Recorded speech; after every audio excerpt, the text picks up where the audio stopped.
साधन तीन सारे वर्णे और साधन सब थोथे मान। इस कलयुग में उस मालिक को प्राप्त करने के लिए संत महात्माओं ने केवल तीन ही साधन बताए। पहला है सुमरन, दूसरा है ध्यान और तीसरा है भजन। अब सुमरन कैसे करोगे, ध्यान कैसे करोगे और भजन कैसे करोगे, अच्छी तरह बैठ करके आप लोग समझ लेना कि कैसे सुमरन ध्यान भजन आपको करना है। और घर पर बैठ करके आप लोग करिएगा। तो सबसे पहले सुमरन कैसे करोगे, सुमरन करने के लिए एक माला आप लोग ले लीजिएगा। ये देखो 108 दाने की ये माला है। अपने अपने घरों में बैठ करके बाहर से अपनी आंख को बंद कर देना। दोनों आंखों के मध्य भाग में जहां पर देवियां बिंदी लगाती हैं, यही अपने ध्यान को जमा करके और मन ही मन जय गुरुदेव नाम का उच्चारण करिएगा। हर दाने पर जय गुरुदेव नाम, हर दाने पर जय गुरुदेव नाम, हर दाने पर जय गुरुदेव नाम कुल 108 बार आप लोग करिएगा। तो दोबारा फिर यहीं से शुरू कर देना। हर दाने पर जय गुरुदेव नाम, हर दाने पर जय गुरुदेव नाम कुल 108 बार करिएगा। तो तीसरी बार फिर यहीं से शुरू करना। जब जय गुरुदेव नाम का स्मरण करोगे तो दोनों आंखों के मध्य भाग में अपने ध्यान को जमा करके और मन ही मन अंदर ही अंदर जय गुरुदेव नाम का उच्चारण करिएगा। जिसको आप याद कर रहे हैं, एक समय ऐसा आएगा वो अंतर में तुम्हारे सामने प्रकट हो जाएगा। आप उसको अच्छी तरह देख लेना, उसके नूरानी स्वरूप का दर्शन कर लेना। प्रेमी भाई बहनों, फिर उसी के स्वरूप को याद करके जय गुरुदेव नाम का सुमरन सभी नए प्रेमी भाई बहन करेंगे। तो हर दाने पर जय गुरुदेव नाम, हर दाने पर जय गुरुदेव नाम कुल 108 बार करिएगा। फिर चौथी बार फिर यहीं से शुरू करना, पांचवी बार फिर यहीं से, इस तरह से कुल 8 बार जय गुरुदेव नाम का सुमरन सभी नए प्रेमी भाई बहन करेंगे। किसी गफलत में मत रहिएगा। ये जय गुरुदेव नाम किसी साधारण इंसान का नाम नहीं, ये स्वयं अनामी महाप्रभु का नाम है। हमारे गुरु महाराज इस कलयुग में जय गुरुदेव नाम का जहाज लगा कर गए। अगर इस जहाज पर सारी दुनिया बैठेगी, ये जहाज सारी दुनिया को खाली जाएगा। प्रेमी भाई बहनों, सारी दुनिया इस जहाज पर बैठ जाए तब भी ये जहाज खाली रह जाएगा। इतना विशाल गुरु महाराज इस कलयुग में जय गुरुदेव नाम का जहाज लगा कर गए। प्रेमी भाई बहनों, जय गुरुदेव नाम का सुमरन आप नए प्रेमी भाई बहनों के लिए ये रास्ता और सरल किया गया।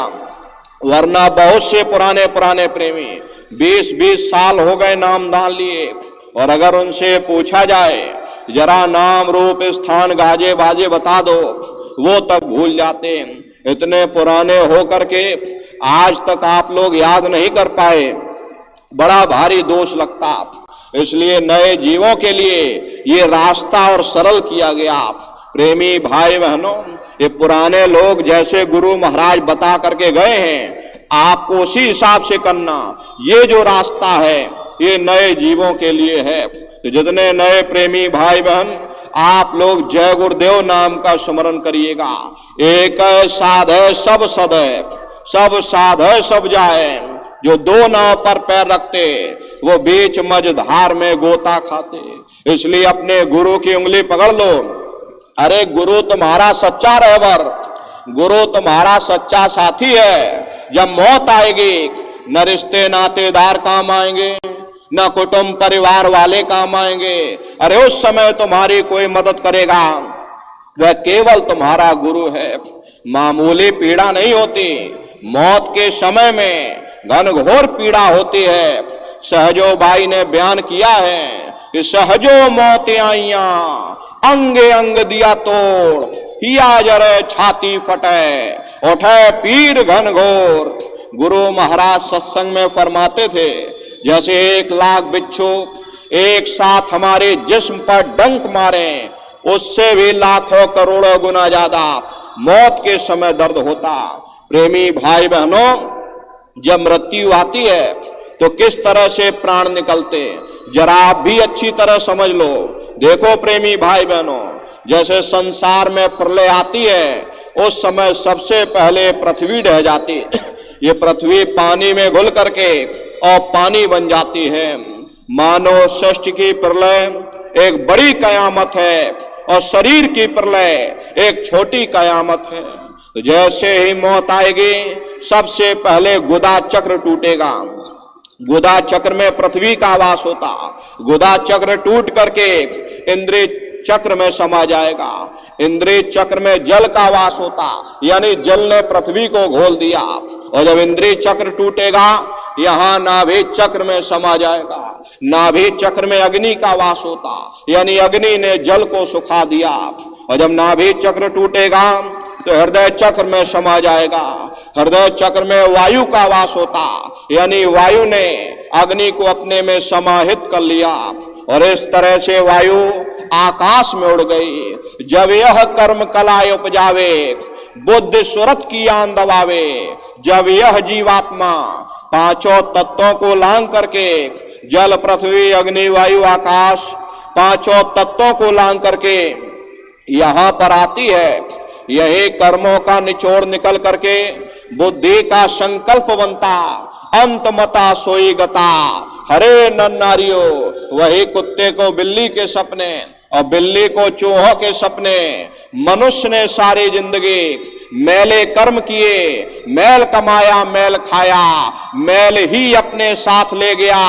ये जीव जाए तो जाए कहां, काल ने कोई राह नहीं छोड़ी। काल दाढ़ में आन दबानी, और जब ढरके नैनन से पानी, जब काल अपनी दाढ़ में दबाता नेत्रों से पानी निकलता, इंद्रियां टूट टूट करके चकनाचूर हो जाती, सब रिश्ते नातेदार घेरे रह जाते, डॉक्टर वैद्य हकीम सब खड़े रह जाते, लेकिन उस पीड़ा से आपको कोई बचा नहीं सकता। अगर उससे कोई बचाते हैं तो वह केवल तुम्हारे गुरु हैं। गुरु किस तरह तुम्हारी मदद करते, देखो प्रेमी भाई बहनों, जब मौत के समय सिमटाव होने लगता, गुरु तुम्हारी जीवात्मा को शब्द के साथ जोड़ देते। और जब जीवात्मा शब्द के साथ जुड़ जाती तो मौत के समय में सिमटाव होते हुए भी हमको दर्द का एहसास नहीं होता, और हम आसानी खुशी से अपना सिमटाव शुरू कर देते। तो प्रेमी भाई बहनों, इस तरह से गुरु तुम्हारी उस समय पर मदद करते। इसलिए जय गुरुदेव नाम का स्मरण सभी नए प्रेमी भाई बहन करिएगा। फिर दूसरा है ध्यान। ध्यान कहते हैं दृष्टि को एकाग्र करना। कैसे आप लोग ध्यान करोगे, अच्छी तरह समझ लो। देखो प्रेमी भाई बहनों, घर में पलथी मार करके बैठ जाना, बाहर से अपनी आंख को बंद कर लेना, दोनों आंखों के मध्य भाग में जहां पर देवियां बिंदी लगाती, पुरुष जहां टीका लगाते, ये दोनों आंखों के मध्य भाग में दूर सामने आप लोग देखिएगा, आपको अंधेरा दिखाई पड़ेगा। उसी अंधेरे में एक जगह अपनी दृष्टि को एकाग्र करिएगा। होशियारी यही रहे कि आंखों की पुतलियां हिलने ना पाएं। शुरुआती समय में ये आंखों की पुतलियां हिलेंगी, लेकिन जब आप अभ्यास करोगे, करत करत अभ्यास ते जड़मत होश सुजान, जब अभ्यास करते रहोगे तो आंखों की पुतलियां हिलना बंद हो जाएंगी। तो दूर सामने अंधेरे में एक जगह अपनी दृष्टि को टिकाने की कोशिश करना। और प्रेमी भाई बहनों, जब आपकी दृष्टि अंधेरे में एकाग्र हो जाएगी तो सुई की नोक के बराबर काले में भी काला बिंदु, बड़ा महीन चमकीला बिंदु होता है, बहुत चमक मारता, वो आपको अंतर में सामने दिखाई पड़ेगा। जब बिंदु आपको सामने दिखाई पड़ जाए तो आप अपनी दृष्टि को उस बिंदु पर एकाग्र करिएगा। शुरुआती समय में जब आप अपनी दृष्टि बिंदु पर टिकाओगे तो बिंदु आएगा फिर गायब हो जाएगा, फिर आएगा फिर गायब हो जाएगा। तो बहुत से लोग क्या करते कि हाय बिंदु कहाँ गायब हो गया, तो दाएं बाएं आंखों की पुतली को अंदर ही अंदर घुमा करके देखते हैं। दाएं बाएं आंखों की पुतली को मत हिलाना, बिंदु गायब होता है, हो जाने दीजिएगा। आपका ध्यान सामने रहेगा तो बिंदु फिर आपके सामने आ जाएगा, और जब बिंदु सामने आ जाए तो फिर अपनी दृष्टि को उस बिंदु पर एकाग्र करिएगा। जब आपकी दृष्टि बिंदु पर एकाग्र हो जाएगी तो बिंदु के चारों तरफ बड़ा भारी प्रकाश निकलेगा, चक्र की तरह से बहुरंगी प्रकाश होगा, और वो प्रकाश धीरे धीरे बड़ा होता चला जाएगा। साधक इतना मोहित हो जाता, बिंदु को छोड़ देता और दाएं बाएं प्रकाश को देखने में लग जाता। और जब दाएं बाएं प्रकाश को देखने में आप लग जाओगे, बिंदु फिर गायब हो जाएगा, फिर आपको उतनी मेहनत करनी पड़ेगी। इसलिए दाएं बाएं देखने की जरूरत नहीं है, आपका ध्यान बिंदु पर टिका रहे। वही बिंदु दरवाजा है, वही बिंदु खिड़की है। जब एक टक हो करके आप उस दरवाजे को देखते रहोगे तो वो दरवाजा खुल जाएगा, आप दरवाजे के अंदर दाखिल हो जाओगे। बहुत विशाल दरवाजा है, शुरुआती समय में मालूम होगा बड़ा महीन दरवाजा, लेकिन जिस समय वो दरवाजा खुलेगा, इतना विशाल वो दरवाजा, ये संसार तो कुछ नहीं, ऐसे लाखों लाख संसार एक साथ दरवाजे में होकर के डाल दिए जाएं, पता तक नहीं चलेगा। इतना विशाल वो दरवाजा, उसी को हरि का द्वार कहा गया, वो हरिद्वार है। आप उसके अंदर दाखिल हो जाओगे, बड़ा मैदान दिखाई पड़ेगा, उसी मैदान में आप खड़े हो जाओगे, सामने अपने सतगुरु का दर्शन होगा और सतगुरु आपकी उंगली को पकड़ करके आगे का सफर तय करेंगे। तो ये ध्यान करने का तरीका, आप सभी लोग अपने अपने घरों में बैठ करके नित्य ध्यान को जमाने की यहां कोशिश करिएगा। और तीसरा है भजन। भजन कहते हो शब्द या नाम को सुनना जो उस मालिक की दरगाह से आ रही। कैसे आप लोग भजन करोगे, अच्छी तरह से समझ लो। देखो प्रेमी भाई बहनों, इसी आसन पर आप लोग बैठ जाइएगा, आंख कान को बंद कर लेना, दोनों उंगली कानों में डाल करके ये कानों को बंद कर लो। कान इसीलिए बंद किए जाते ताकि बाहर की आवाज सुनाई ना पड़े। तो अपनी सुविधा के अनुसार बैठिएगा, कुर्सी पर चाहे कुर्सी पर बैठ जाओ, सोफे पर चाहे सोफे पर बैठ जाइए, या कोई कड़ा तकिया ऐसे रख लो और दोनों कोहनी यहां रख करके दोनों उंगली कानों में डालकर ये कानों को बंद कर लो। अब बहुत सी हमारी माताएं बहनें बूढ़े बुजुर्ग, आपके घुटनों में दर्द होता, रीढ़ की हड्डी में दर्द होता, आप बैठ करके भजन नहीं कर पाते, तो आप लेट करके भजन करो, जैसे आपको ठीक लगे। अरे अपनी सुविधा के अनुसार करिएगा, लेट कर चाहे लेट कर, बैठ कर चाहे बैठ करके, ये आंख और कान को बंद करना। यही कहा गया, आंख कान मुख बंद कराओ, अनहद झिंगा शब्द सुनाओ। यानी पहले अपने आंख को बंद करो, अपने मुख को बंद करो, अपने कानों को बंद करो और ऊंचे से ऊंचा ध्यान दे करके उस आवाज को सुनने की कोशिश करो। प्रेमी भाई बहनों, जब आप अपने कानों को बंद करके ऊंचा ध्यान दे करके सुनोगे, आपको अनुभव होगा कि कहीं सीटी जैसी आवाज हमारे कानों में गूंज रही, हर एक को सुनाई पड़ेगी। शाम को अपने अपने घरों में टेंट राउटी डेरे में बैठ करके और कान में उंगली डाल करके ऊंचा ध्यान दे करके सुनिएगा, आपको अनुभव होगा कि सीटी जैसी आवाज, टी, इस तरह से सीटी जैसी आवाज हर एक को सुनाई पड़ेगी।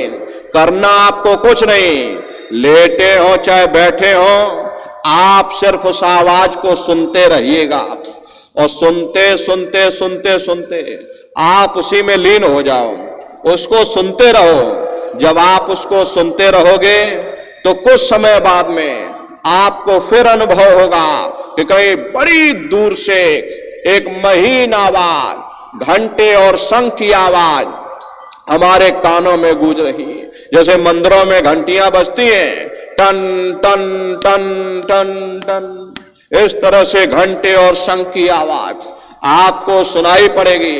अरे उसी घंटे शंख की आवाज को महात्माओं ने शब्द या नाम कहा, उसी घंटे शंख की आवाज को मुसलमान फकीरों ने कलमा कहा, उसी घंटे शंख की आवाज को गुरु नानक साहब ने अनहद वाणी कहा। उसी घंटे शंख की आवाज को हिंदू महात्माओं ने आकाशवाणी कहा। वो घंटे और शंख की आवाज आपको सुनाई पड़ेगी, लेकिन शुरुआती समय में वो बड़ी महीन आवाज होगी। ऐसा मालूम होगा कि कहीं बड़ी दूर पर घंटियां बज रही, लेकिन सुनाई हर एक को पड़ेगी। जब घंटे शंख की आवाज सुनाई पड़ने लग जाए तो सीटी की आवाज को आप छोड़ देना और घंटे शंख की आवाज को पकड़ लेना, उसको आप सुनते रहना। जब आप उसको सुनने लग जाओगे तो वो आवाज धीरे धीरे धीरे धीरे बढ़ना शुरू होगी। बढ़ते बढ़ते इस कदर बढ़ेगी कि आपके रोम रोम में वो घंटे और शंख की आवाज गूंजने लगेगी। बड़ी घनघोर आवाज होती, अरे नन्नारियों, ये दुनिया के संगीत ये कुछ नहीं है। जब आप उस रूहानी संगीत को सुनोगे, इतना भारी आनंद आपके ऊपर छा जाएगा, ऐसा नशा आपके ऊपर होगा, इतनी खुशी आपको होगी, इतना आप उस आवाज में खो जाओगे या आप धीरे धीरे सारी दुनिया को ही भूल जाओगे, क्योंकि उस आवाज में कशिश है। वो शब्द चुंबक है, वो आपको अपनी ओर खींचेगा, और जब खिंचाव होगा तो जीवात्मा का फैला हुआ प्रकाश ये 9 द्वारों से सिमटने लगेगा। और जब जीवात्मा का प्रकाश सिमटेगा तो सबसे पहले आपके पैर सुन्न हो जाएंगे, फिर आपके घुटने सुन्न हो जाएंगे, गुदा चक्र, इंद्रिय चक्र, नाभि चक्र, हृदय चक्र। और जब गले में सुन्नता आएगी, अनुभव आपको होगा जैसे मेरा गला खुश्क हो रहा हो। और जैसे ही गले को पार किया, शरीर की सारी चेतना 9 द्वारों से सिमट करके जैसे ही 10वें दरवाजे पर एकाग्र हुई, तुरंत शब्द जीवात्मा को खींच करके इस शरीर से अलग कर देगा। फिर आप स्वयं देखना कि हमारा शरीर ये पड़ा और हम ये खड़े, आप अपने ही शरीर से अलग हो जाओगे। फिर यही जीवात्मा शब्द को पकड़ करके ब्रह्मांडों की चढ़ाई करेगी। बड़ी भारी रफ्तार, पलक झपकते यह जीवात्मा खरबों योजन ऊपर चली जाती है। ये सूरज चांद सितारों को पार करने के बाद सबसे पहले आपको शिवलोक मिलेगा। वो शिवलोक तमोगुणी स्थान है, वहां के मालिक शिव जी हैं और आप पार्वती जी के साथ उस लोक में विराजमान हैं। चैतन्य धार जो सहस्र कवल से आ रही, जिसे महात्माओं ने गंगा कहा, वे अपना केंद्र बिंदु शिवलोक को बनाती, इसीलिए शिव जी की जटा में ये गंगा दर्शाई जाती है। इस लोक में असंख्य जीवात्माएं रहती हैं। ये सभी जीवात्माएं शिव स्वरूप में मौजूद होती हैं। जब साधक भजन करता है, शब्द को पकड़ करके, सूरज चांद सितारों को लांग करके, और जब शिवलोक में पहुंचता और जब शिव जी का सामने दर्शन करता, तो इसका स्वरूप भी शिव के समान यानी शिव स्वरूप हो जाता। और वहां के धनी का दर्शन करने के बाद फिर ये जीवात्मा ऊपर चढ़ती है। उसी के ऊपर प्रेमी भाई बहनों ब्रह्मा जी का लोक आता। वो ब्रह्मा जी का लोक रजोगुणी स्थान है। वहां के मालिक ब्रह्मा जी और आप गायत्री, सावित्री और सरस्वती के साथ उस लोक में विराजमान हैं। वहां पर वेद ध्वनियां सदा उस लोक में उच्चारण होती रहती हैं। और ब्रह्मा जी का दर्शन करने के बाद फिर आप ऊपर चढ़ोगे, उसी के ऊपर विष्णु लोक आएगा। वहां पर विष्णु भगवान मौजूद हैं। उनका बड़ा मनमोहक स्वरूप है। उनकी 4 भुजाएं हैं। चारों भुजाओं में शंख, गदा, पद्म और चक्र सुशोभित है। और आप क्षीर सागर में लक्ष्मी जी के साथ विराजमान। ये तीनों देवता ब्रह्मा, विष्णु, महादेव अपने अपने लोक में बैठकर राज कर रहे। एक रचयिता है जो जीवों को रचता है, एक पालनहार जो जीवों को पालता है, और एक संहार करता जो जीवों को नष्ट कर देता। और इनकी माता आद्या महाशक्ति हैं। ब्रह्मा, विष्णु, महादेव लोक के ऊपर वो आद्या महाशक्ति का लोक आता। उसी लोक को पार करने के बाद सबसे पहला खंड पड़ता है, या यूं कह लो कि पहला देश पड़ता, जिसे महात्माओं ने सहस्त्रदल कवल कह करके याद किया।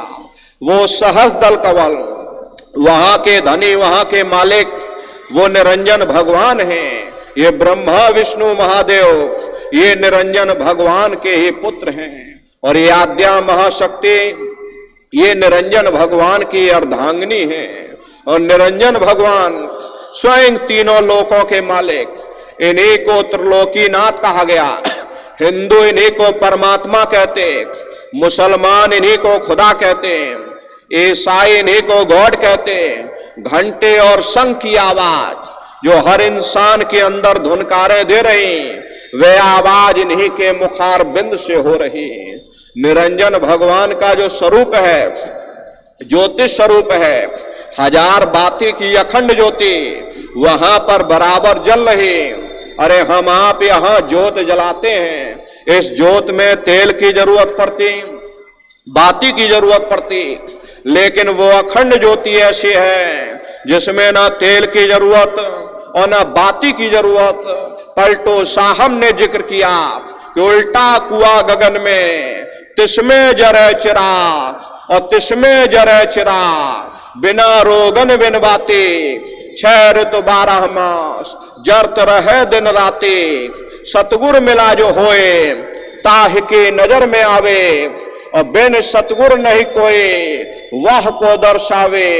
वो अखंड ज्योति ऐसी है जिससे पूरा ब्रह्मांड प्रकाशवान हो रहा।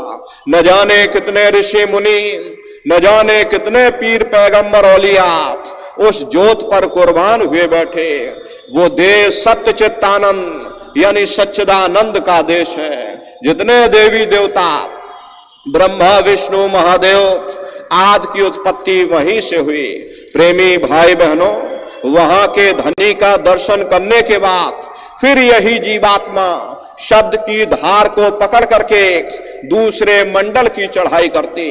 श्याम तज श्वेत को गहना, सुरत को तान धुन सुनना, और बंक के द्वार धस बैठो, और त्रिकुटी जाए कर लेना। इसी के ऊपर दूसरा मंडल आता जिसे महात्माओं ने त्रिकुटी देश कहा। वहां के धनी, वहां के मालिक वो ब्रह्म है। वहीं से मन माया की उत्पत्ति हुई, वहीं से 3 गुण, रजोगुण तमोगुण सतोगुण, तीनों गुणों की उत्पत्ति वहीं से हुई, और वेदों की भी उत्पत्ति उसी स्थान से हुई। महात्मा कहते हैं वह त्रिकुटी महल में विद्या सारा, घनहर गरजे बजे नगारा, लाल वरण सूरज उजियारा। वहां पर 2 धुने बड़ी मनमोहक, बादलों की गर्जन और मृदंग मनमोहिनी आवाज में वहां उस लोक में गूंजती रहती। और वहां के धनी का यानी ब्रह्म का जो स्वरूप है वो सुबह के लाल सूर्य के समान है। ये सूरज तो कुछ नहीं, ऐसे लाखों लाख सूर्य इकट्ठे करोगे तो वहां का एक सूर्य बनेगा। प्रेमी भाई बहनों, ब्रह्म का जो स्वरूप है वो सुबह के लाल सूर्य के समान है। इसीलिए वहां का पूरा ब्रह्मांड ही लाल है। जहां तक आपकी निगाह जाएगी चारों तरफ ब्रह्म देश में आपको लाल ही लाल नजर आएगा। अरे मीरा भाई जब साधना करके वहां पहुंची तभी मीरा भाई ने लिख दिया, लाली मेरे लाल की जित देखो तो लाल, और लाली देखन में गई और मैं भी हो गई लाल। वो पूरा ब्रह्मांड ही लाल है। प्रेमी भाई बहनों, वहां के धनी को प्राण पुरुष भी कहा जाता, क्योंकि ये जो आपके प्राण हैं ये यहीं से नीचे उतारे गए। जो साधक यहां तक पहुंच जाते उनको योगेश्वर कहा जाता है। जैसे व्यास जी हुए, वशिष्ठ जी हुए, वाल्मीकि जी हुए, इन सब की पहुंच यहीं तक थी। इसीलिए कहा गया कि वाल्मीकि भय ब्रह्म समाना। जब इनकी जीवात्मा यहां पहुंची, जिन्होंने ब्रह्म का दर्शन किया, तो इनका स्वरूप भी ब्रह्म के समान यानी ब्रह्म स्वरूप हो गया। प्रेमी भाई बहनों, श्री कृष्ण भगवान को यहीं से नीचे उतारा गया था। राम जो थे वो पहले स्थान से यानी निरंजन भगवान के देश से नीचे उतारे गए, और श्री कृष्ण भगवान ये दूसरे स्थान से यानी ब्रह्म देश से नीचे उतारे गए। ये श्री कृष्ण भगवान का ही लोक है और वहां के धनी का दर्शन करने के बाद फिर ये जीवात्मा शब्द की धार को पकड़ करके तीसरे मंडल की चढ़ाई करती है। आगे पहुंची सुन झंकार, ररंकार धुन सुनी पुकार, आगे सेत शून्य है भाई, मान सरोवर पैठनाई। इसी के ऊपर तीसरा देश आता, जैसे महात्माओं ने शून्य देश कहा, उसी को रारंग देश कहा जाता, उसी को अक्षर और नेति कहा जाता। वहां के जो धनी है, जो वहां के मालिक हैं, वो रारंग पुरुष हैं, यानी पार ब्रह्म पुरुष हैं। वहां किंगरी और सारंगी ये दो धुनें बड़ी मनमोहक मनमोहिनी आवाज में वहां उस लोक में गूंजती रहती। और पार ब्रह्म पुरुष का जो स्वरूप है पूर्णमासी के चंद्रमा के समान बड़ा ही मनमोहक स्वरूप है। इसी स्थान पर प्रेमी भाई बहनों एक बहुत बड़ा अमृत का सरोवर बना, जिसे महात्माओं ने मान सरोवर कहा। वो मान सरोवर कितना गहरा है आज तक उसकी कोई था नहीं लगा पाया। महात्माओं ने सिर्फ इशारों में वर्णन कर दिया। इस संसार में जो समुद्र है, ऐसे अरबों खरबों समुद्र उस मान सरोवर में डाल दिए जाएं तो उसकी एक बूंद के बराबर नहीं। इतना विशाल वो मान सरोवर। जब महात्माओं ने उसको देखा तो हम जीवों को समझाने के लिए किसी ने उसका नाम गंगा रख दिया, किसी ने जमुना रख दिया, गुरु नानक साहब ने अमृतसर रख दिया। जब ये जीवात्मा उस अमृत के सरोवर में स्नान करती है तो जन्म जन्मांतरों के मैले पाप कर्म साफ हो जाते हैं। यहां के पानी से तुम्हारे कर्मों की सफाई नहीं होने वाली। ये बाहर का पानी तुम्हारे कर्मों को नहीं धो सकता, ये तुम्हारे शरीर के मैल को साफ कर सकता, लेकिन जो अंतःकरण में मैल है वह जब साफ होगा जब आप तीसरे मंडल पर पहुंच करके उस गंगा में डुबकी लगाओगे। उसमें स्नान करने के बाद ये जीवात्मा हंस रूप हो जाती है। हंसन मिले हंसा हो जाए, मिले जो अमीय हारा है। जीवात्मा का खुद का प्रकाश तब 16 सूर्य के बराबर हो जाता। तो फिर यही जीवात्मा फिर शब्द की धार को पकड़ करके चौथे मंडल की चढ़ाई करती है। दो पर्वत के संग निहारो, भंवर गुफा ते संत पुकारो। दो पर्वतों के बीच में वो बड़ा सुंदर देश आता, जिसे महात्माओं ने भंवर गुफा कहा। वहां के धनी, वहां के मालिक वो सोहंग पुरुष हैं। वहां बंसी यानी मुरली की मधुर ध्वनियां सदा उस लोक में उच्चारण होती रहती। और सोहंग पुरुष का जो स्वरूप है दोपहर के सूर्य के समान महाप्रकाशवान स्वरूप है। मलियागिरी की तरह सुगंधित हवाएं वहां चलती, इतनी भारी वहां खुशबू है।